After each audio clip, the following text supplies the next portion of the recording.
अच्छा जी, अस्सलाम वालेकुम। क्या आप सबको मेरी आवाज़ आ रही है?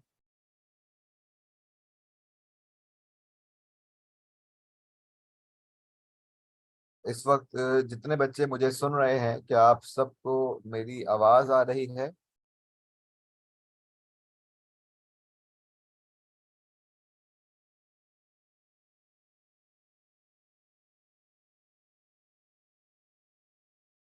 अच्छा जी, मैं उम्मीद ये कर रहा हूँ कि आप सब खैरियत से होंगे और पढ़ाई बहुत अच्छे से कर रहे होंगे। ऐसा ही है?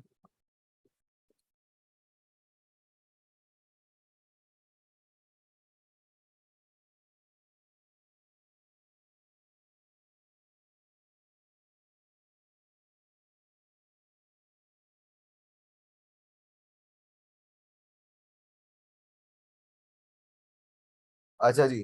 भाई, आप सब जानते हैं कि हम पीएमडीसी के सिलेबस को फॉलो कर रहे हैं और हम एमडी गेट की तैयारी कर रहे हैं।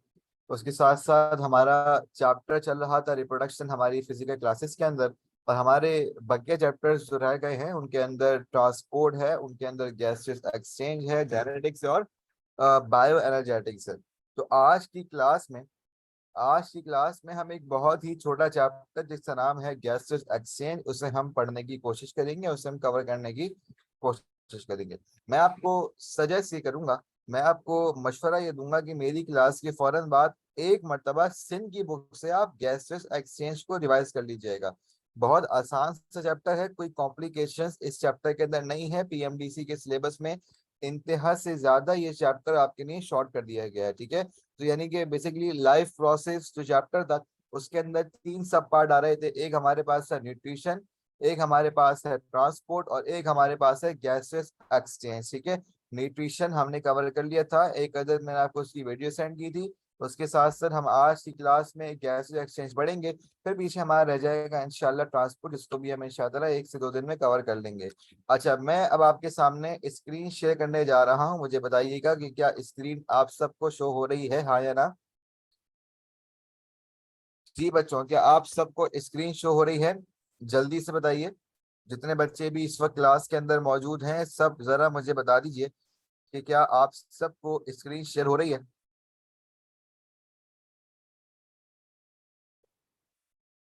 ओके। अच्छा जी। भाई, जहां आपको लगे कि मैं तेज जा रहा हूं, जहां आपको लगे कि हम बहुत तेज चल रहे हैं या आपकी समझ में नहीं आ रहा, आप मुझे फौरन से रोक सकते हैं, ठीक है? आप मुझे फौरन से रोक सकते हैं और आप मुझसे कह सकते हैं कि सर रिपीट कर लें। आपके मैसेजेस आप जानते हैं कि खाली मुझे शो होते हैं, तो इसीलिए आपको घबराने की हरगिज़ जरूरत नहीं है और आप रिपीट करवा सकते हैं बार बार, ठीक है? अच्छा जी, चले आए भाई, स्टार्ट करते हैं। भाई, सबसे पहले आप जानते हैं कि हमारी बॉडी में गैसेस एक्सचेंज से मुराद क्या है? Why we are exchanging gases, क्या मसला है, हम क्यों जरूरत पड़ी इसकी और क्यों कर रहे हैं? तो आप जानते हैं कि भाई अल्लाह ताला ने हमारे लिए दो अदद गैसेस इंतहा से ज्यादा जरूरी बनाई। एक का नाम है ऑक्सीजन, एक का नाम है कार्बन डाइऑक्साइड। ऑक्सीजन हमारी बॉडी की रिक्वायरमेंट है, हमारी बॉडी को ऑक्सीजन की जरूरत है। क्यों? क्योंकि हमारा ब्लड तब तक साफ नहीं होगा, हमारा ब्लड तब तक ऑक्सीजनेट नहीं होगा, तब तक उसे ऑक्सीजन नहीं मिलेगी। भाई फॉर एग्जांपल चले आए, मैं आपका जरा एक कॉन्सेप्ट क्लियर करूं। अगर फर्स्ट कर लें भाई, ये हमारी एक अदर आर्टरी जा रही है, ठीक है, और इसके अंदर ब्लड फ्लो कर रहा है, ब्लड फ्लो कर रहा है। अब जब हम खाना खाते हैं तो हमारे फूड पार्टिकल्स इस तरह ब्लड वेसल्स के अंदर शामिल हो रहे होते हैं। लेकिन जब हम गहरा सांस लेते हैं, हम जब गहरा सांस लेते हैं तो सांस लेने के बाद जो ऑक्सीजन आ रही होती है वो इन फूड पार्टिकल्स को बर्न कर रही होती है, कि जिसके बायस हमें एनर्जी मिल रही होती है, ठीक है? जिसके बायस बच्चों हमें एनर्जी मिल रही होती है। पहली बात। अच्छा, दूसरी बात, ठीक है, CO2 क्या हो रहा है? जब तमाम तर रिएक्शन हो रहा है, बर्निंग हो रही है, अब जाहिर है कोई चीज जलेगी तो उससे CO2 तो निकलेगी ना। बर्निंग में कार्बन डाइऑक्साइड गैस तो फौरन से निकलती है। तो जब ही हमारी बॉडी में एक्सपायरेशन के दौरान जब हम हवा को एक्सहेल कर रहे हैं, तब CO2 बाहर की जाने वाली है, ठीक है? अच्छा, CO2 हमारी बॉडी के लिए इंतहा से ज्यादा टॉक्सिक है, यही वजह है कि हमें फौरन से CO2 को बाहर निकालना होता है।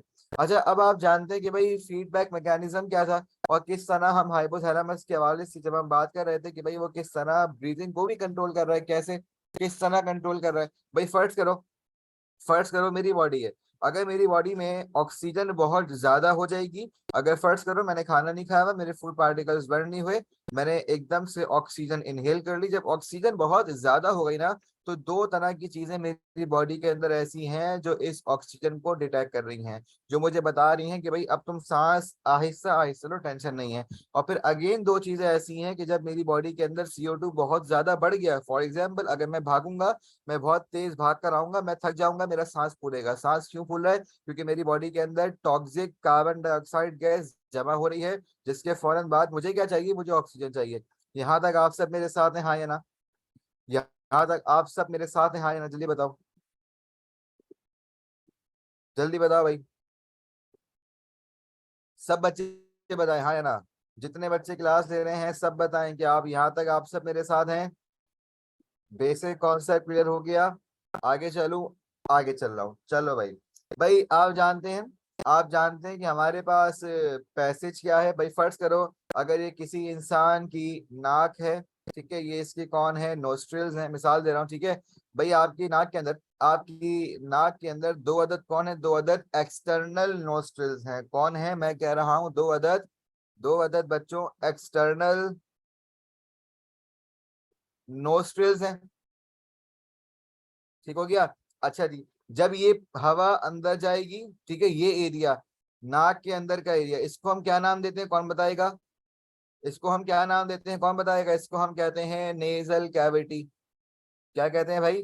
इसको हम कहते हैं नेजल कैविटी, ठीक है। अच्छा अब देखो, अब मुंह के ऊपर यानी कि नाक के अंदर वाले हिस्से में अगेन दो सुराख हैं। नाक के अंदर वाले हिस्से में इंटीरियर साइड के अंदर हमारे पास अगेन दो सुराख है। उनका नाम क्या है? उनका नाम हमारे पास होता है बच्चों इंटरनल नोस्ट्रिल्स। क्या नाम है? Internal nostrils. मैं फिर रिपीट करूंगा अपनी बात को। मैंने कहा कि भाई जिन नाक से हम सांस ले रहे हैं, बाहर वाले दो होल्स नाम क्या पड़ गया? एक्सटर्नल नोस्ट्रिल्स, ठीक है। अंदर का पूरा एरिया क्या नाम पड़ गया?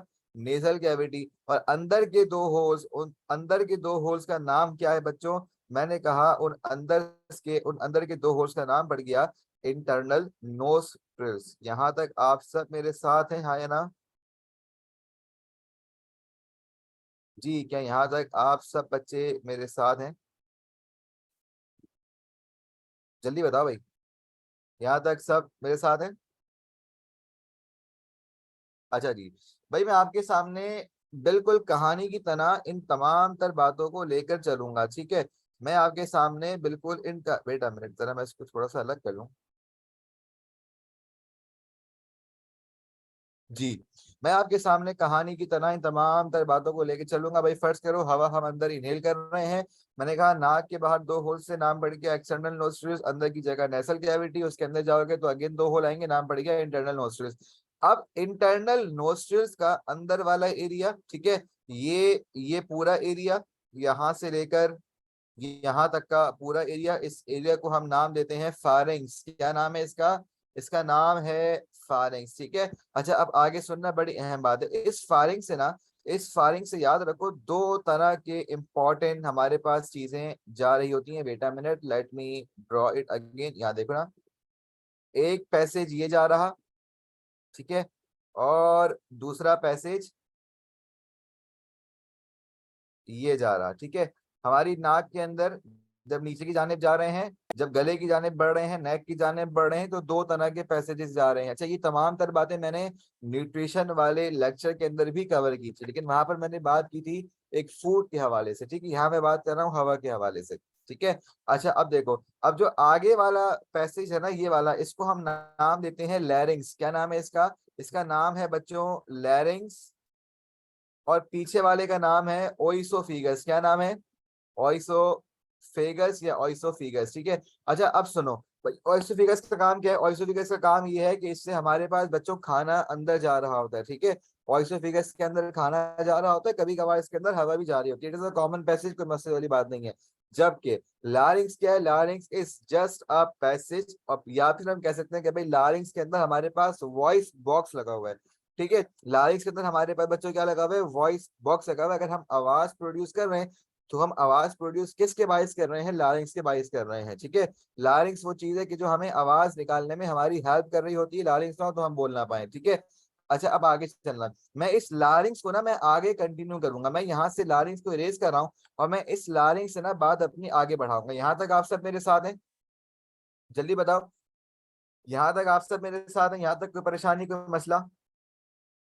जल्दी बताओ भाई, सब बताओ, मुस्तफा बताओ, उमर बताओ, फायका राव बताएं, और कौन कौन क्लास के अंदर, हमना बताएं, खतीजा बताएं, खासा बताएं।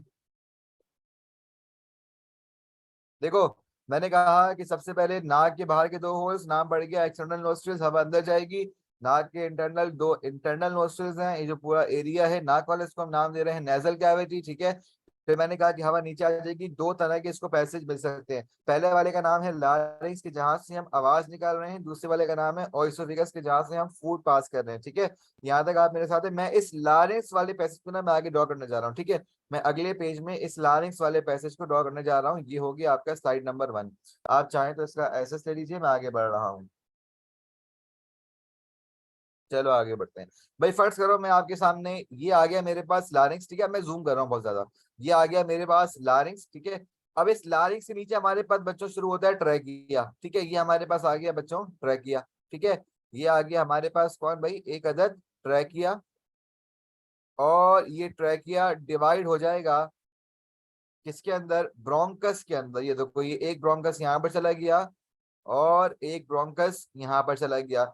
ये कौन है भाई, हमारे पास ब्रोंकस है। अब यही ब्रोंकस ना सब ब्रोंक्यूल्स के अंदर डिवाइड होंगे। यहाँ देखो, ये इनकी सब ब्रांचेस निकलेंगी। ये देखो, ये आ गया, ये आ गया, ये देखो, ये आ गया, ये आ गया। यही ब्रोंकस डिवाइड हो रहा है किसके अंदर, सब ब्रोंक्यूल्स के अंदर। दीज आर ब्रोंक्यूल्स, ठीक है। अच्छा, अब मेरी बात जरा सुनना, बहुत गौर से सुनना। मैंने कहा था ऊपर क्या है, लारिंग्स है। याद रखो, अल्लाह ताला ने इस लारिंग्स के ऊपर एक अदद कैप दिया है, उसका नाम है ग्लॉटिस। देखो, ये आ गया ग्लॉटिस, ठीक है। ये आ गया कौन, ग्लॉटिस। और इस ग्लॉटिस की अपर कवरिंग का नाम क्या है, इस ग्लॉटिस की अपर कवरिंग का नाम है क्या, क्या, एपीग्लॉटिस। एपी का मतलब होता है ऊपर, ठीक है। एपी का मतलब होता है ऊपर। याद रखो, ये एपीग्लॉटिस इतना अहम है, इतना अहम है कि जब हम खाना हलक तक लेके जा रहे होते हैं तो ये एपीग्लॉटिस एकदम से बंद हो जाता है।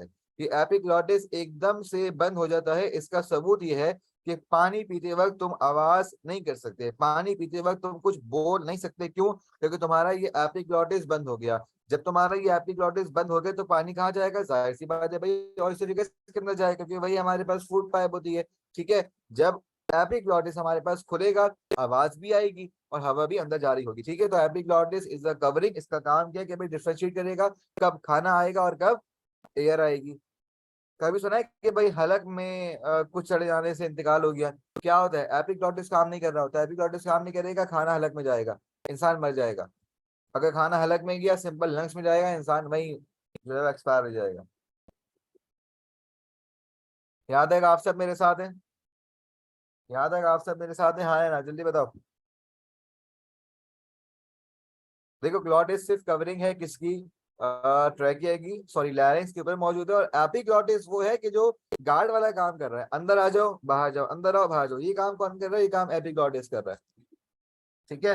अच्छा आगे देखो, अब बड़े मजे मजे की बातें हैं भाई। अल्लाह ताला ने, प्यारे अल्लाह मियां ने, याद रखो इस ट्रैकिया के अंदर ना, इस ट्रैकिया के अंदर कुछ दी हैं गोबलेट सेल्स। कौन है कुछ, कुछ हमारे पास है बच्चों गोबलेट सेल्स, और कुछ है सीलिया। आप जानते हैं ना सीलिया क्या करता है, किस तरह सीलिया मूवमेंट करवा रहा होता है, मूवमेंट करवा रहा होता है, याद है ना आप सबको। कुछ सीलिया है, कुछ कौन है, कुछ हमारे पास गोबलेट सेल्स हैं। अब सबसे बड़ी बात, आप जानते हैं कि गोबलेट सेल्स का काम क्या है, कौन बताएगा? गोबलेट सेल्स का मशहूर है जमाना काम है, क्या काम है, कौन बताएगा भाई? न्यूट्रिशन वाला चैप्टर आपको पढ़ाया मैंने। बिल्कुल सही कहा, बिल्कुल सही कहा आप लोगों ने कि ये म्यूकस को सिक्रीट करेगा। और आप बताएं कि भाई जब ये म्यूकस सिक्रीट करता है तो म्यूकस का काम क्या होता है, what is the function of mucus? Trachea में म्यूकस की क्या जरूरत? खुदा न खास्ता अगर कोई बैक्टीरिया आ जाए बॉडी के अंदर, अगर कोई पैथोजन आ जाए, अगर कोई डस्ट पार्टिकल आ जाए, उसको एकदम से ट्रैप कर ले वो, उसको म्यूकस, उसको बलगम एकदम से ट्रैक कर ले, ताकि वो लंग्स तक ना जा पाए, वो यही ट्रैकिया तक महदूद हो जाए। कोई बैक्टीरिया आ जाए या कोई डस्ट पार्टिकल आ जाए, वो अंदर ना जा पाए, वो म्यूकस में ही लग जाए, म्यूकस उसे ट्रैप कर ले, ठीक है। ये फंक्शन है किसका, म्यूकस का। अच्छा, अब सीलिया क्या कर रहा है भाई, सीलिया ना, सीलिया कंटिन्यूअसली ऊपर की जाने मूव कर रहा है, ताकि अगर कोई चीज फंस गई है ना, वो एकदम से सीलिया उसको मारेगा, वो ऊपर की जाने मूव करेगी। सीलिया चीजों को उठा के ऊपर फेंकता है, ठीक है। सीलिया चीजों को उठा उठा के ऊपर फेंकेगा, ऊपर फेंकेगा, ऊपर फेंकेगा, ठीक है। ये काम है किसका, ये काम है सीलिया का। अच्छा याद रखो, आपने सुना होगा कुछ बच्चे जो जिसको हम बोलते हैं भाई ये प्री मैच्योर बेबीज हैं, यानी कि जो 7 महीने में पैदा हो जाते हैं, 8 महीने में हो जाते हैं, उनमें बसा हुआ ही मसला होता है। क्या मसला होता है? लंग डिजीज मिलेगी। तो वो लंग डिजीज क्या होती है? वो बेसिकली होती है कि सीलिया, हमने कहा कि सीलिया ऊपर की जाने मूव करेगा, लेकिन उन बच्चों में कि जब जिनकी बॉडी अभी सही से बनी नहीं है, उनकी बॉडी में वो सीलिया नीचे की तरफ मूव कर रहा होता है। जब वो सीलिया नीचे की तरफ मूव कर रहा होता है तो हर तरह का डस्ट पार्टिकल अंदर लंग में जा रहा होता है, जिसकी वजह से उन बच्चों का लंग्स क्या हो जाते हैं? कोलैप्स हो जाते हैं और बच्चा जो है वो मर जाता है। ठीक है, ये होता है उसका बेसिक मसला। वालेकुम अस्सलाम। अच्छा जी, याद रखो फेडरल की बुक में एक बात लिखी हुई है कि भाई आपके ट्रैकिया के अंदर एक प्रोटीन भी है, और उस प्रोटीन का नाम है साइटोक्रोम सी। ठीक है, cytochrome C is a common respiratory protein. ठीक है, cytochrome C is a common respiratory protein. Chapter evolution के एविडेंसेस के अंदर मैंने ये लाइन लिखवाई थी। Cytochrome C is a common respiratory protein. भाई यहाँ तक आप सब मेरे साथ हैं? हाँ या ना, जल्दी बताओ, जल्दी बताओ, क्या यहाँ तक आप सब मेरे साथ हैं? हाँ या ना, जल्दी बताओ। ओके, अच्छा जी, भाई आगे बढ़ते हैं, आगे बढ़ते हैं। मैंने कहा कि ये क्या आ गया, ये हमारे पास कौन है? ब्रोंकस है। ये भाई हमारे पास लेफ्ट ब्रोंकस, ये हमारे पास राइट ब्रोंकस। फिर मैंने कहा कि ब्रोंकस किस में डिवाइड हो गए? ब्रोंकस डिवाइड हो गए ब्रोंक्यूल्स के अंदर। ब्रोंकस डिवाइड हो गए किसके अंदर? किसके अंदर? ब्रोंक्यूल्स के अंदर।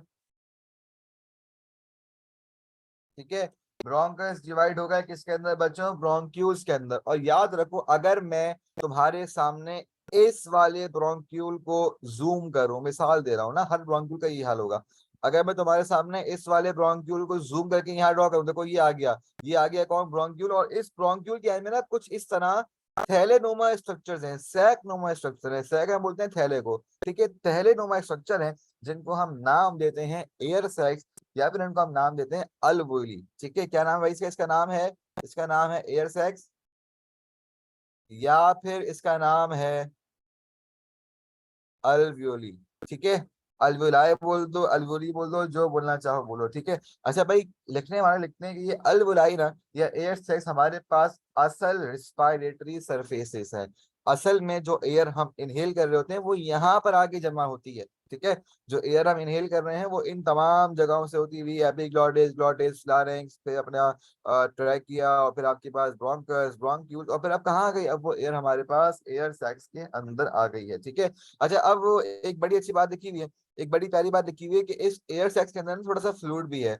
थोड़ा सा इसके अंदर एक फ्लूइड नमक स्ट्रक्चर। इसका काम क्या है? इसका काम ये कि आपस में कोलैप्स ना कर जाए, ये फंस ना जाए। ऐसा ना हो कि हम लंग्स को जब इनहेल करना चाहें तो ये इनहेल ना हो, ऐसा ना हो कि हमें सांस ना आए। तो इसको कंटिन्यूसली लुब्रिकेशन के लिए, इसकी सरफेस टेंशन को खत्म करने के लिए हमारे पास एक तरह से फ्लूइड मौजूद है, कि जो इस एयर सैक्स में हमारे पास क्या कर रहा है? लुब्रिकेशन प्रोवाइड कर रहा है। ठीक है, यहाँ पे सर्फेक्टेंट के तौर पे एक्ट कर रहा है, सर्फेक्टेंट के तौर पे वो एक्ट कर रहा है, ये वाला फ्लूइड। क्या यहाँ तक आप सब मेरे साथ हैं? यहाँ तक आप सब मेरे साथ हैं?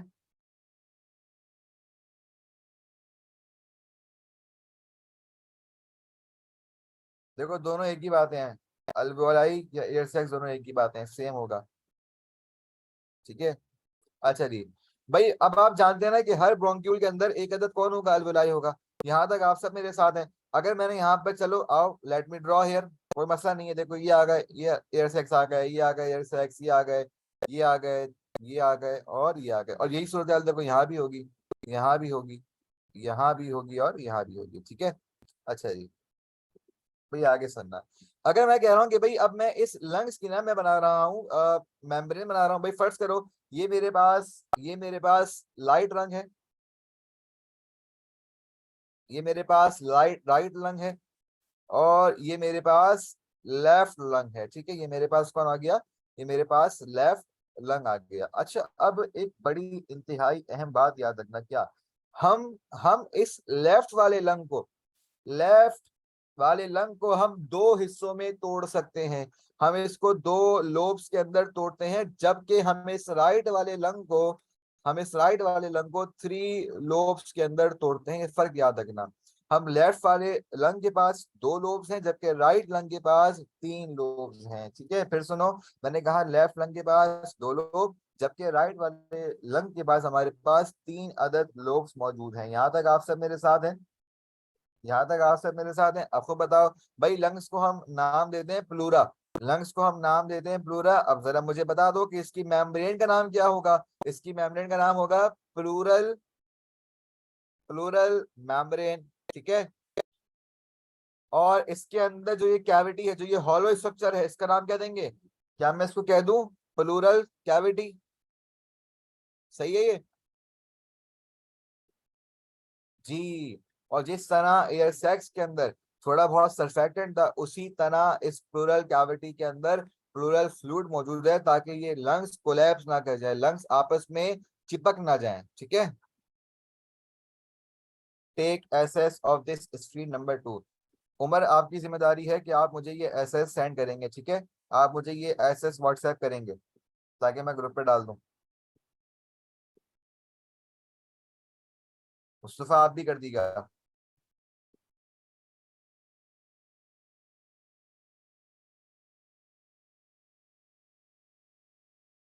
चले आगे बढ़े,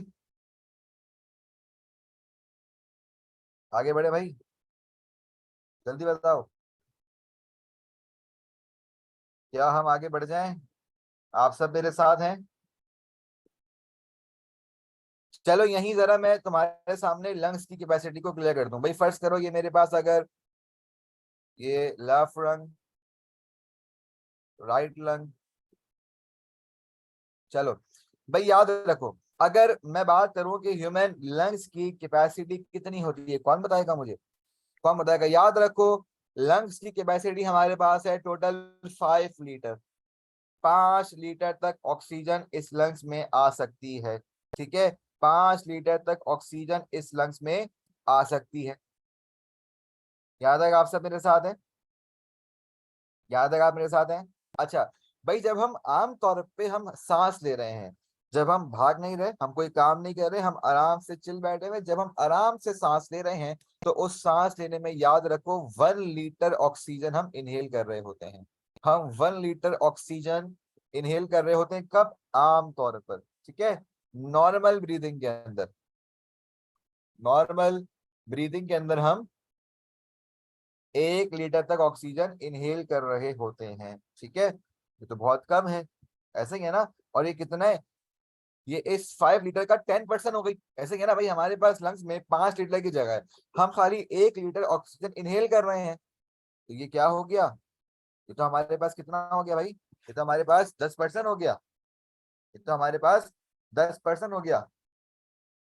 अच्छा wait a minute, wait a minute, याद रखो ये हमारे पास 1 लीटर नहीं है, ये हमारी सिंध की बुक के मुताबिक, ये हमारी सिंध की बुक के मुताबिक ये हाफ लीटर है। ठीक है, जिसको हम 450 या फिर 500 cm³ भी कह सकते हैं, ये हाफ लीटर है। ठीक है, जब हम एक नॉर्मल ब्रीदिंग का मैकेनिज्म परफॉर्म कर रहे हैं, हम सांस ले रहे हैं नॉर्मल तरीके से, हमारे पास हाफ लीटर ऑक्सीजन हमारे लंग्स के अंदर आ रही है। यहाँ तक आप सब मेरे साथ हैं? ठीक है, और इसी हाफ लीटर ऑक्सीजन के इनहेल करने को हम नाम देते हैं टाइडल वॉल्यूम। Tidal volume.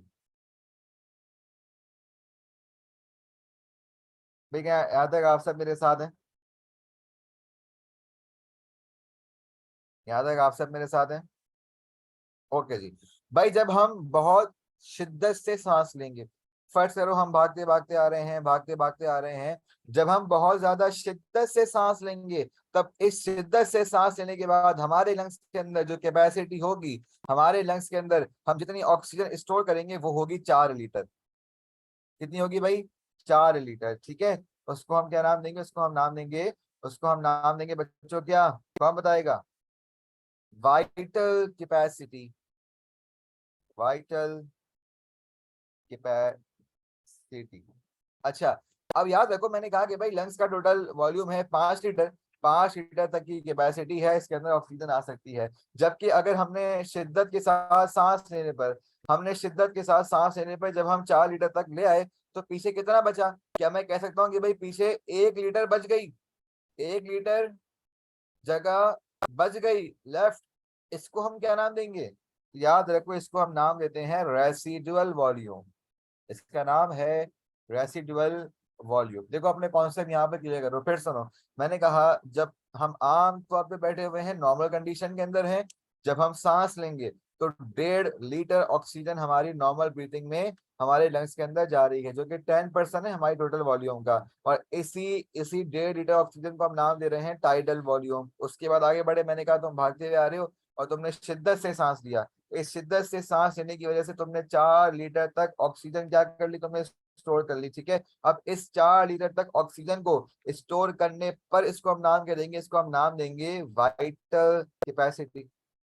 ठीक है, फिर मैंने कहा कि भाई फर्ज करो पीछे तुमने 4 लीटर इनहेल कर ली, अब रह गई पीछे 1 लीटर, इस रह जाने वाली को हम नाम देते हैं रेजिडुअल वॉल्यूम। ठीक है, यहाँ तक आप सब मेरे साथ हैं, हाँ या ना? यहाँ तक आप सब मेरे साथ हैं, हाँ या ना? जल्दी बताओ भाई। यहाँ तक आप सब मेरे साथ हैं, हाँ या ना?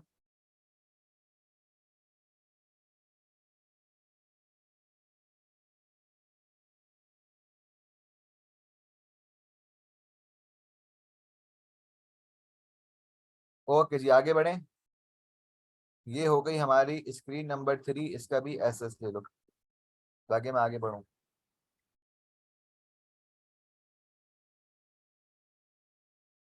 ओके। अच्छा, अब क्या चीज है कि जो डिटेक्ट कर रही है कि भाई कब सांस तेज करना है, कब सांस तेज नहीं करना? ऐसी क्या चीजें हैं भाई? फर्स्ट करो, आप जानते हैं ना कि हमारी बॉडी के अंदर 3 तरह की चीजें हैं। एक तो हमारा ब्लड प्रेशर है, एक तो हमारा कौन है, ब्लड प्रेशर है। दूसरा कौन है? दूसरा हमारी बॉडी के अंदर CO2 की कंसंट्रेशन या फिर H पॉजिटिव आयंस की कंसंट्रेशन है। ठीक है, आओ सुनो आप, आओ सुनो, बहुत इंपॉर्टेंट बात करने जा रहा हूँ। भाई याद रखो, अगर हमारा ब्लड प्रेशर बहुत ज्यादा हो जाएगा, अगर हमारा ब्लड प्रेशर बहुत ज्यादा हो जाएगा तब क्या होगा? अगर हमारा ब्लड प्रेशर बहुत ज्यादा हो जाएगा तब क्या होगा? तब एकदम से मैसेज जाएगा किसको? किसको? हमारे इंटरकोस्टल मसल्स को कि भाई तुम क्या करो, तुम एकदम से तुम ब्रीथिंग को स्लो कर दो, तुम ब्रीथिंग को स्लो कर दो। तो ये ब्लड प्रेशर को डिटेक्ट कौन कर रहा है? ये ब्लड प्रेशर को बच्चों डिटेक्ट कर रहे हैं हमारे एओर्टिक और कैरोटिड बॉडीज।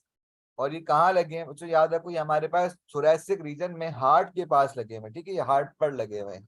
ब्लड प्रेशर को कौन डिटेक्ट कर रहा है? एओर्टिक या फिर कैरोटिड बॉडीज डिटेक्ट कर रही है, जिनके अंदर एओर्टा आ रहा है, जिनके अंदर कैरोटिड आर्टरीज आ रही है। ठीक है, ये डिटेक्ट कर रही है कि भाई कब ब्लड प्रेशर ज्यादा है। जब ज्यादा होगा बोलेंगे भाई कम कर दो, जब कम होगा बोलेंगे भाई तेज से सांस लो। ठीक है, तो सांस लेने का, ब्रीदिंग का मैकेनिज्म किस पर डिपेंड कर रहा है? ब्लड प्रेशर पर भी डिपेंड कर रहा है।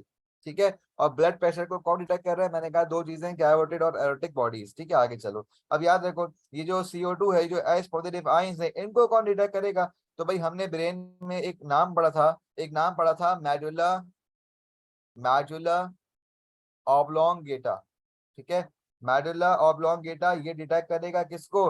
डिटेक्ट करेगा कार्बन डाइऑक्साइड को और एच पॉजिटिव आयंस को। आपको याद होगा मैंने आपको बताया था कि भाई CO2 अगर खुदा ना खास्ता CSF के अंदर आ जाए तो ये एक अजीब बीमारी है। और इसका हम टेस्ट कैसे करते हैं? मैंने कहा था लंबर रीजन से 4 और 5 वर्टिब्राई के बीच में से हम CSF को बाहर निकालते हैं, उसको हम चेक करते हैं। तो सीओ टू को बैलेंस फॉर्म में देखना, CO2 को बैलेंस फॉर्म में देखना ख्वाहिश है किसकी? मेडुला ऑब्लोंगेटा की। तो अगर CO2 ज्यादा हो जाएगा या कम हो जाएगा, इसको डिटेक्ट कौन करेगा? मेडुला ऑब्लोंगेटा करेगा। और इसकी डिटेक्शन के बाद क्या होगा? या तो हार्ट बीट, या तो सॉरी, या तो ब्रीथिंग बढ़ेगी या कम होगी। ठीक है, तो ब्रीथिंग डिपेंड करिए बेसिकली दो चीजों पर, ब्लड प्रेशर के ऊपर और carbon dioxide plus H positive ions की कंसंट्रेशन के ऊपर। स्क्रीन नंबर 4, यहाँ तक आप सब मेरे साथ हैं, हाँ है ना? क्या यहाँ तक आप सबको समझ में आ रहा है कि नहीं आ रहा? जल्दी बताओ भाई। क्या यहाँ तक आप सब मेरे साथ हैं, हाँ कि ना? ओके। भाई आप जानते हैं थोरेक्स क्या होता है? What is mean by this thorax? फर्ज करो मैं तुम्हारे सामने इंसानी बॉडी ड्रॉ कर रहा हूँ। ये इंसान का मुंह है, ये उसकी गर्दन, ये कमर, ठीक है, ये उसका पेट आ गया और इसका लोअर लिम्ब आ गया। मिसाल रफ से डायग्राम बना रहा हूँ। भाई याद रखो उसका ये नेक से लेकर डायफ्राम तक, नेफ से लेकर डायफ्राम तक हमारे पास ये पूरा रीजन कौन है, थोरैक्स है। अब इस थोरैक्स के अंदर आपके पास हार्ट भी आ रहा है, इसके अंदर आपके पास लंग्स भी आ रहे हैं, और इसके अंदर आपके पास क्या, रिब्स भी आ रही हैं। आप जानते हैं ना कि हमारे पास कितनी, भाई फर्ज करो अगर यहाँ पर मेनोब्रियम है और यहाँ पर हमारे पास स्टर्नम है, तो हमारे पास कितनी रिब्स हैं बच्चों, कितनी रिब्स है हमारे पास, 12 रिब्स हैं, 12 पेयर हैं रिब्स के, जिसके अंदर से 7 रिब्स, याद रखो चैप्टर सपोर्ट एंड मूवमेंट के अंदर पढ़ चुके हैं, 7 रिब्स अटैच हुई हुई है किससे, डायरेक्टली किससे बच्चों, स्टर्नम से।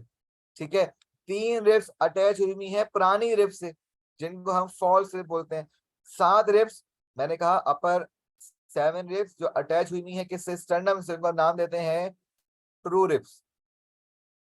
बाकी 3 रिब्स यानी कि 8 9 10, बाकी 3 रिब्स जो अटैच हुई हुई हैं अपर की, ऊपर की 7 रिब्स के साथ, देखो इस तरह यहां से नीचे आएंगी, और ये देखो इस तरह, इस तरह, इस तरह। ठीक है, 3 रिब्स जो कि अटैच हुई हुई हैं किसके साथ, पिछली रिब्स के साथ, उनको हम नाम देते हैं फॉल्स रिब। और बच्चों याद रखो 2 ऐसी रिब्स हमारे पास मौजूद हैं कि जो पीछे से आ तो नहीं है मगर उनका कोई इंसर्शन नहीं है, वो ऐसी हमारे पास खुली हुई घूम रही है। ठीक है, किसी चीज से वो लगी हुई नहीं है, उनको हम नाम देते हैं फ्लोटिंग रिब्स। और आप जानते हैं भाई थोरैक्स के पीछे क्या है, हमारे पास वर्टिब्रल कॉलम है। ठीक है, take SS of this stream number 5 I guess, जल्दी से, ताकि हम आगे बढ़े, जल्दी से लो बच्चों, जल्दी से एसेस लो ताकि हम आगे बढ़े। क्या एसेस ले लिया तो एक डन का मैसेज कर दो। ओके जी, आगे बढ़ रहा हूँ।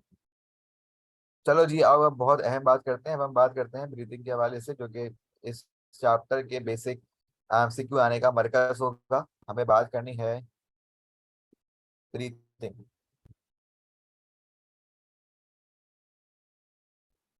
अच्छा जी, फर्ज करो मैं एक इंसान को ड्रॉ कर रहा हूँ, ये उस इंसान का मुंह है, ये उस इंसान की नेक है। ठीक है,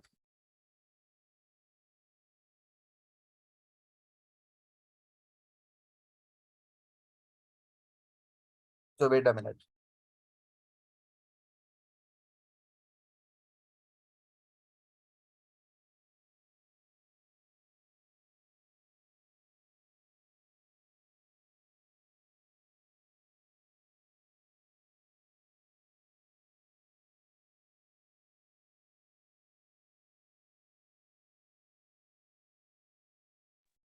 बच्चों क्या स्क्रीन शेयर हो रही है आपके साथ,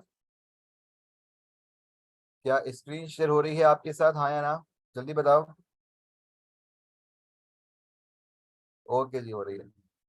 अच्छा जी, भाई मैं कह रहा था कि फर्ज करो यहाँ पर हमारे पास एक अदद सर है, और उसके बाद मैंने यहाँ पर ड्रॉ कर दिया,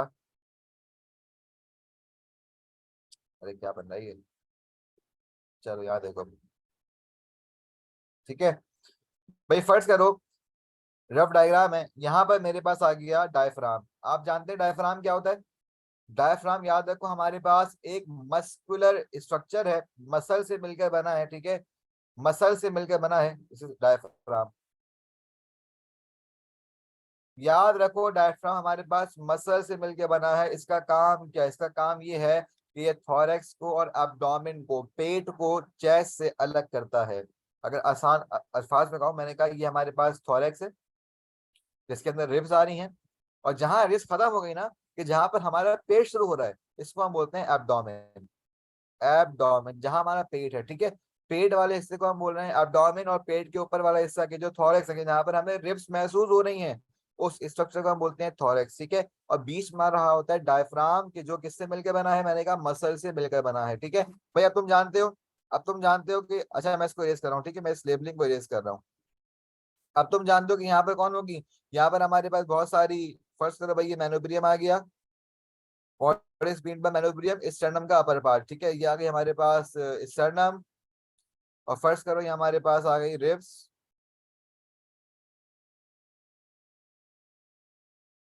ठीक है, इधर भी हमारे पास आ गई रिब्स।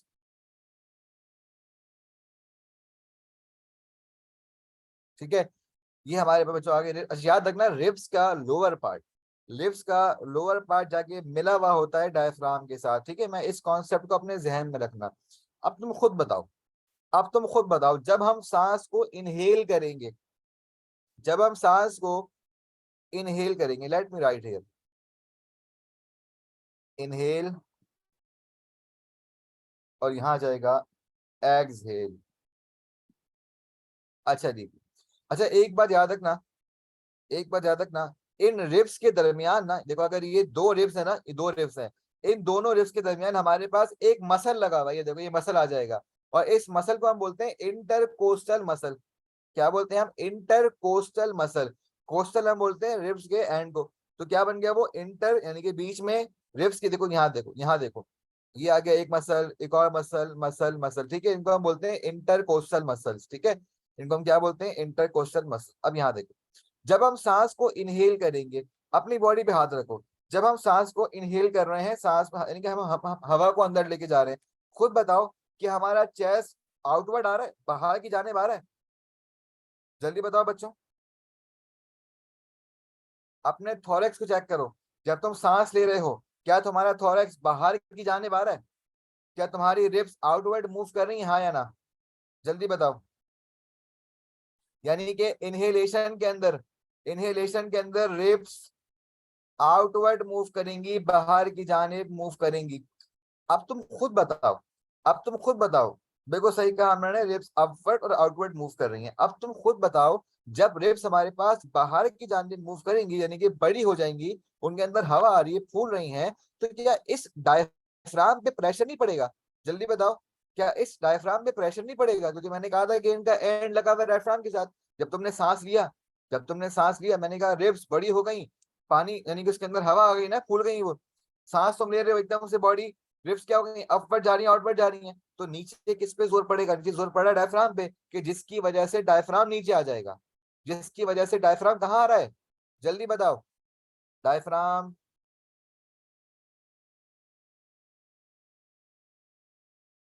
कहाँ आ रहा है? डायफ्राम जल्दी बताओ। डायफ्राम आ रहा है बच्चों डाउनवर्ड्स। अच्छा एक बात बताओ, जब डायफ्राम डाउनवर्ड्स आ रहा है, तो मेरे पास क्या मैं कह सकता हूँ कि भाई ये थोरैसिक रीजन तो बढ़ रहा है, थोरैसिक रीजन तो इंक्रीज हो रहा है, ऐसे ही है ना? जब डायफ्राम नीचे आ रहा है तो एब्डोमिनल रीजन कम हो रहा है, थोरैसिक रीजन बढ़ रहा है, ऐसा है या नहीं है? जल्दी बताओ, जल्दी बताओ भाई। जब मैं सांस ले रहा हूं, मैंने कहा डायफ्राम नीचे आ रहा है, तो जब भाई फर्ज करो, डायफ्राम पहले यहाँ था, अब यहाँ पर आ गया, क्या मैं कह सकता हूँ कि भाई ये ऊपर वाला थोरैसिक रीजन तो बढ़ गया? यानी कि सांस लेने में इनहेलेशन के दौरान थोरैक्स बढ़ जाएगा, एब्डोमेन कम हो जाएगा या छोटा हो जाएगा? क्या इनहेलेशन में आप सब मेरे साथ हैं? क्या इनहेलेशन में आप सब मेरे साथ हैं, हाँ या ना? मैंने कहा सांस लोगे, रिब्स बाहर की जाने मूव कर रही हैं, अपवर्ड मूव कर रही हैं।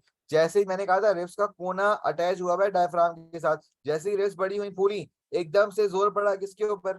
किसके ऊपर? डायफ्राम के ऊपर। डायफ्राम नीचे चला गया। जब डायफ्राम नीचे चला गया, उसकी वजह से थोरैसिक रीजन क्या हो गया? बढ़ गया। जो डायफ्राम पहले ऊपर था, जिसकी वजह से, जब देखो यहाँ देखो, जब थोरैसिक रीजन इतना था, अब कितना हो गया? अब यहाँ से यहाँ तक हो गया। तो इसीलिए मैं कह रहा हूँ भाई थोरेसिक रीजन बढ़ गया, ठीक है। एब्डोमेन कैसा हो गया? एब्डोमेन कैसा हो गया? एब्डोमेन हमारे पास छोटा हो गया। कैसा हो गया? छोटा हो गया, ठीक है। अच्छा अब खुद बताओ, ये जो हमारी रिब्स के दरमियान इंटरकोस्टल मसल से, क्या इन पे जोर नहीं पड़ रहा? तुम सांस ले रहे हो, क्या इन पे जोर पड़ा नहीं पड़ रहा? पड़ रहा है। क्या मैं कह सकता हूँ कि इंटरकोस्टल मसल्स कॉन्ट्रैक्ट करेंगे? इंटर कोस्टल मसल्स कॉन्ट्रैक्ट करेंगे, ठीक है। अब तुम आ जाओ भाई इसके बिल्कुल अपोजिट, एक्सेल करो, जरा हवा बाहर की जान निकालो, तुम देखोगे कि रिब्स एकदम से डाउनवर्ड मूव करेंगी, रिब्स एकदम से इनवर्ड मूव करेंगी, ठीक है। रिब्स कहाँ मूव करेंगी बच्चों? मैंने कहा रिब्स एकदम से इनवर्ड मूव करेंगी, ठीक है। रिब्स कहाँ चली गई? इनवर्ड। अब जब रिब्स यहाँ देखो, जब रिब्स नीचे गई थी, अब जब रिब्स क्या हो रहा है भाई? इनवर्ड जा रही है, यानी कि अंदर की जाने जा रही है, तब क्या होगा? डायफ्राम पर जोर वापस आ जाएगा, और डायफ्राम कहाँ जाएगा?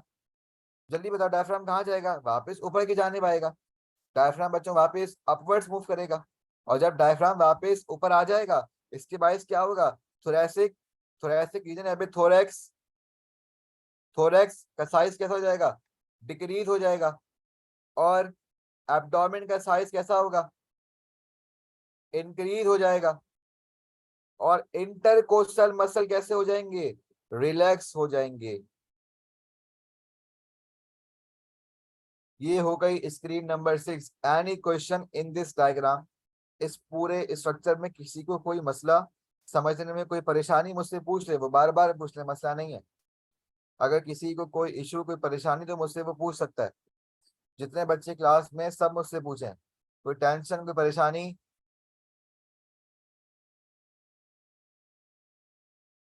क्या सबको समझ में आया है या नहीं आया? बताओ भाई। जहरा बताएं, उम्र बताओ, मुस्तफा बताओ, मोहम्मद बताओ भाई, खान साहब बताएं, खदीजा आप बताएं। जी बिल्कुल, एक्सपायरेशन में इंटरकोस्टल मसल रिलैक्स करेंगे। खुद अपनी बॉडी पे चेक करो, देखो तुमने सांस लिया, एकदम से आगे क्या हो रही है? कॉन्ट्रैक्शन हो रही है, बेचैनी से हो रही है। जब तुम सांस छोड़ोगे, एकदम से बॉडी किसमें आ रही है? रिलैक्स फॉर्म के अंदर आ रही है। ठीक है, किसकी वजह से हो रहा है? इंटरकोस्टल मसल की वजह से वो रिलैक्स कर रही है।